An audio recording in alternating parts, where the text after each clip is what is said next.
Avis vascular centre మన దేశంలోనే the best varicose veins hospitals.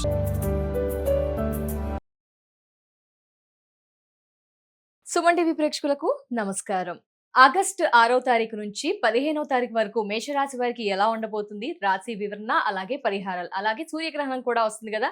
మరి మేషరాశి వారిపై ఎలాంటి ప్రభావం ఉండబోతుంది, ఈ వివరణ అంతా కూడా తెలియజేయడానికి ప్రస్తుతం మనతో పాటు ఉన్నారు ప్రముఖ జ్యోతిషులు బ్రహ్మశ్రీ నందిబట్ల గురువు గారు. వారితో మాట్లాడి పూర్తి వివరణ, పరిహారాలు కూడా తెలుసుకుందాం. గురుగారు నమస్కారం. గురుగారు, వాగర్థావివ సంపృక్తౌ వాగర్థ ప్రతిపత్తయే జగతః పితరౌ వందే పార్వతీ పరమేశ్వరౌ. ఆదిత్యాయ చ సోమాయ మంగళాయ బుధాయ చ గురుశుక్ర శనిభ్యశ్చ రాహవే కేతవే నమః. శృంగేరి జగద్గురు పీఠాధిపతులకి, కంచి పీఠాధిపతులకి నమస్కారములు తెలియజేసుకుంటూ కార్యక్రమాన్ని ప్రారంభిద్దాం. గురుగారు, మరి అందరూ ఎంతగానో ఎదురు చూస్తున్నారు, ఎలా ఉండబోతోంది 6వ తారీఖు నుంచి 15వ తారీఖు వరకు మేషరాశి వారికి? గమనించుకున్నట్లయితేనమ్మా, ప్రధానంగా కుజగ్రహ మార్పు, శని వక్రీకరణ, అలాగే 12వ తారీఖు రోజున సూర్యగ్రహణం. మన భారతదేశంలో కనిపించదు, ఆచార నియమాలు పాటించాల్సిన పని లేదు, కానీ మేషరాశి వారి మీద కొంత ప్రభావాన్ని చూపుతుంది. ముఖ్యంగా గమనించుకున్నట్లయితే కుజగ్రహ సంచారం వీరికి చాలా అనుకూలంగా ఉంది. మేషరాశిలో జన్మించినటువంటి వారికి అన్ని విధాలుగా ధైర్య సాహసాలతో ముందడుగు వేసి ప్రయత్నాలని సాధించుకోగలుగుతారు, విజయబాటను ఎగరవేస్తారు. అలాగే బుధగ్రహ సంచారం వల్ల ఇన్వెస్ట్మెంట్స్ సంబంధించినటువంటిది తెలివితో చేసేటువంటి పనులు ఉంటాయి కదా, ఆలోచించి, అంటే సాఫ్ట్వేర్ రంగంలో ఉన్నటువంటి వాళ్ళకి ప్లానింగ్ అనేది పక్కా వస్తుంది, టెకీస్ గాయస్కి. కాబట్టి ఈ విధంగా సాఫ్ట్వేర్ రంగంలో ఉన్నటువంటి వాళ్ళకి చాలా మంచి గుర్తింపు అనేటువంటిది ఈ యొక్క మేషరాశిలో ఉన్నటువంటి వారికి ఏర్పడబోతుంది. కుజగ్రహ సంచారం కూడా చాలా అనుకూలంగా ఉంది. ఇక గమనించుకున్నట్లయితే ప్రధానంగా పెద్దల యొక్క సహాయ సహకారాలు ఉండకపోవడం ఈ యొక్క మేషరాశి వారికి కొంత ఇబ్బంది అనే చెప్పవచ్చు. అంతేకాకుండా ఏదో జరిగిపోతుందని ఒక భయాందోళన, అంటే చేస్తున్న వృత్తి కావచ్చు, ఆరోగ్యం కావచ్చు, లేకపోతే ఉద్యోగం కావచ్చు, వ్యాపారం కావచ్చు, సాఫీగానే సాగుతుంది, కానీ ఏదో మనకేదో మనం భద్రత లేదేమో, ఇన్సెక్యూర్డ్గా ఫీల్ అవుతూ ఉంటుంటారు. ఇది దీని ప్రభావం. దీనికి తోడు ప్రధానంగా గమనించుకున్నట్లయితే ఈ యొక్క కేతుగ్రహ సంచారం కూడా పరిపరి విధాలుగా ఆలోచనలు ఎక్కువగా ఇవ్వడం. అయితే దాంపత్య సౌఖ్యము, వివాహ సంబంధమైనటువంటి విషయాల్లో చేసేటువంటి ప్రయత్నాల్లో మంచి ప్రగతి అనేటువంటిది ఉంటుంది. చక్కగా యోగాన్ని పొందుతారని చెప్పవచ్చు. అయితే నిరుద్యోగస్తులు గమనించుకున్నట్లయితేనమ్మా, ఇప్పుడు ఉద్యోగ అవకాశాలు రావడానికి కొంత టైం పడుతుంది, మంచి అనుకున్నటువంటిది. కాబట్టి ఏదైనా వచ్చిన ఉద్యోగాన్ని సద్వినియోగపరచుకోండి. ఆల్రెడీ ఉద్యోగం చేస్తున్నటువంటి వాళ్ళు కొత్త ఉద్యోగం కోసం ప్రయత్నం చేస్తుంటే కాస్త ఇబ్బంది పడాలి, వెళ్ళిన చోట కూడా ఇబ్బంది పడాలి. కాబట్టి ఉన్న దాంట్లో కంటిన్యూ అయ్యే ప్రయత్నం చేసుకుంటే చాలా మంచిది. వివాహ ప్రయత్నాలు కొలిక్కి వస్తాయి, చక్కగా ఆనందంగా ఉంటుంది. దాంపత్య సమస్యలు, భాగస్వామ్య సమస్యలు తొలగిపోతాయి. ముఖ్యంగా విద్యార్థులు బాగా కష్టపడితే తప్ప ఫలితాలు పొందలేనటువంటి పరిస్థితి. కాబట్టి చక్కగా విద్య పట్ల బాగా కాన్సన్ట్రేషన్ చేయాల్సినటువంటి పరిస్థితి. ఇక ఇప్పుడు గమనించుకున్నట్లయితే ఈ సంబంధించినటువంటి ప్రధానంగా సంతానం కోసం ఎదురు చూసేటువంటి వ్యక్తులు కాస్త జాగ్రత్త పడాలి. ఆల్రెడీ కన్సీవ్ అయినటువంటి వాళ్ళు డాక్టర్ల సలహాలు తీసుకుంటే చాలా మంచిది. ఎందుకనంటే ఇప్పుడు గ్రహాలు కాస్త అనుకూలంగా లేదు. ఇప్పుడు గ్రహణం అని చెప్పి గర్భవతులు ఏమీ కూడాను దాని గురించి ఆలోచించాల్సిన పని లేదు, మన దానికి లేదమ్మా.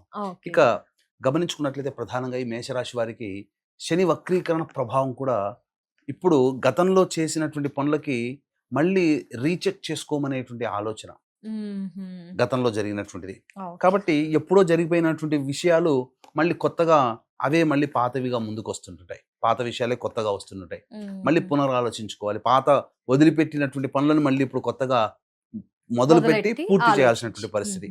కాబట్టి ఎట్టి పరిస్థితుల్లో శ్రమ అధికంగా ఉంటుంది. దీన్ని బట్టి నిద్ర సరిగ్గా పట్టకపోవడము, అలాగే ఖర్చులు అధికంగా ఉండడం అనేటువంటిది ఈ యొక్క మేషరాశిలో జన్మించినటువంటి వారికి ఈ యొక్క 6వ తారీఖు నుంచి 15వ తారీఖు వరకు గ్రహ సంచార ప్రభావంలో ఈ విధంగా ఉంటుందని చెప్పవచ్చు.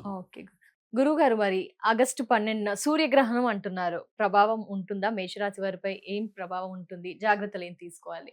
ఈ యొక్క మేషరాశి సంబంధించి సూర్యగ్రహణం అంటే గ్రహణం మన భారతదేశంలో కనిపించదు, నియమాలు పాటించాల్సిన పని లేదు, కానీ ఈ యొక్క గ్రహణ ప్రభావం మాత్రం కొంత ఇబ్బందిగా ఉంటుంది. ఎటువంటి ఇబ్బందులు ఉంటాయి? ఉన్న సంబంధించినటువంటి ఇంట్లోంచి మారాల్సినటువంటి పరిస్థితి వస్తుంది, గృహంలో మనశ్శాంతి ఉండకపోవడం, వాహన ప్రమాదాలు జరిగేటువంటి అవకాశాలు ఉండడం. అలాగే ఇక్కడ గమనించాల్సింది తల్లిగారి ఆరోగ్యం పట్ల కూడా శ్రద్ధ వహించాలి. ఇది ప్రధానంగా ఈ యొక్క మేషరాశి వారు మేషరాశి వారు. ఆరోగ్యం పట్ల కూడా శ్రద్ధ వహించాలి. ఇదంతా కూడా గ్రహణ ప్రభావం వల్ల ప్రపంచవ్యాప్తంగా మేషరాశిలో జన్మించినటువంటి వారికి అందరికీ కూడా ఇలాంటి చిన్న చిన్న సమస్యలు, అంటే భయపడాల్సినటువంటి పని లేదమ్మా.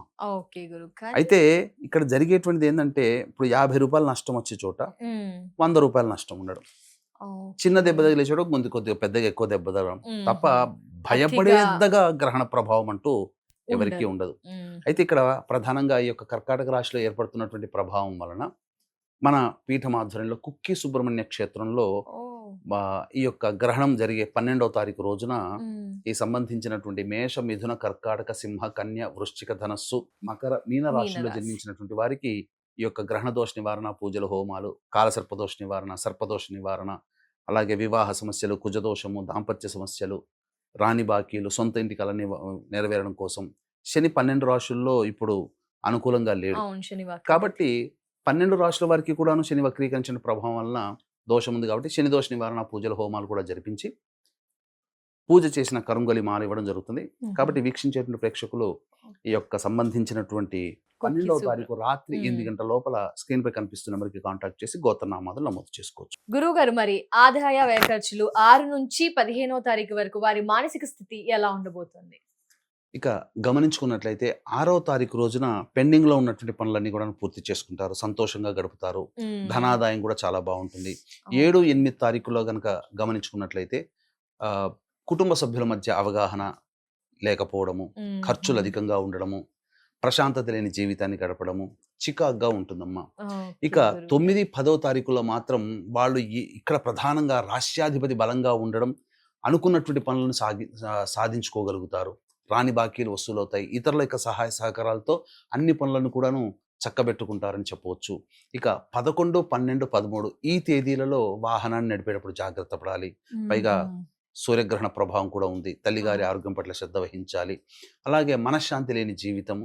ఇంకా చెప్పాలి అని అంటే వాళ్ళకే, మేషరాశిలో జన్మించినటువంటి వాళ్ళకే సంతృప్తి అనేటువంటిది ఉండదు. పైగా ఖర్చులు కూడా అధికంగానే ఉంటాయి. ఇక 14, 15 తేదీల్లో మాత్రం ఆరోగ్యం పట్ల శ్రద్ధ వహించాలి. వృధా కాలయాపన జరుగుతుంది. ఏ పని చేయాలన్న ఆసక్తి ఉండదు. ఏదో ఒక రకమైనటువంటి ఇబ్బందికర పరిస్థితుల్లో ఉంటారు. మనస్సు పరిపరి విధాలుగా ఆలోచనలతోనే సమయం గడిచిపోతుందని చెప్పవచ్చు. ఈ విధంగా మొత్తంగా ఏం పరిహారాలు చేయాలి గురుగారు మరి మేషరాశి వారు? ప్రధానంగా మేషరాశిలో జన్మించినటువంటి వాళ్ళు సుబ్రహ్మణ్య భుజంగ స్తోత్రము, అలాగే కాలభైరవాష్టక పారాయణం రోజుకి 3 సార్లు పఠించినట్లయితే తప్పకుండా వచ్చే సమస్యలు చాలా మటుకు తగ్గుముఖం పడతాయి.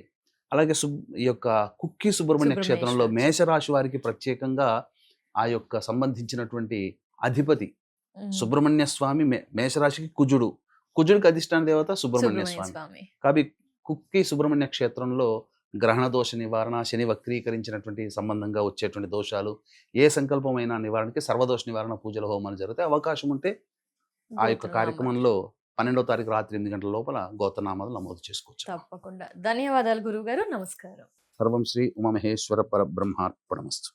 సో చూసారు కదా, గురువు గారు అయితే మేషరాశి వారికి ఏం పరిహారం చేయాలో తెలియజేశారు. అలాగే కుక్కి సుబ్రహ్మణ్యేశ్వర క్షేత్రంలో ఆగస్టు 12 గ్రహణం సందర్భంగా క్రతువు గురించి గురువు గారు వివరించారు కదండి. ఆ క్రతువులో మీ గోత్రనామాదులు నమోదు చేసుకోవాలనుకుంటే స్క్రీన్ పై నెంబర్ కనిపిస్తుందండి. మిగతా వివరాలని తెలుసుకోవచ్చు. నమస్కారం.